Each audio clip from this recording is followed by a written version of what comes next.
থেকে আমি বেঁচে গেলাম। তো আমার পায়ে অনেক ব্যথা করছে, কি বলবো।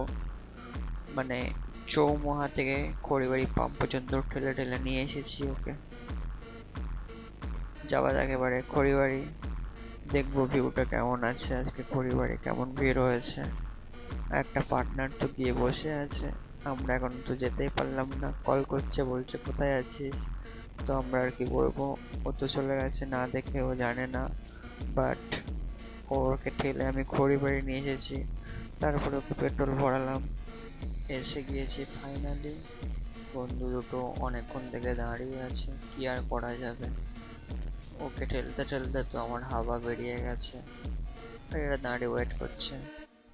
দেখো, কেউ স্ট্যান্ড করছে না খড়িবাড়ি, আপাতত রাস্তার কাজ চলছে। आज का वो हम लोग खोड़ी बाड़ी आ गया।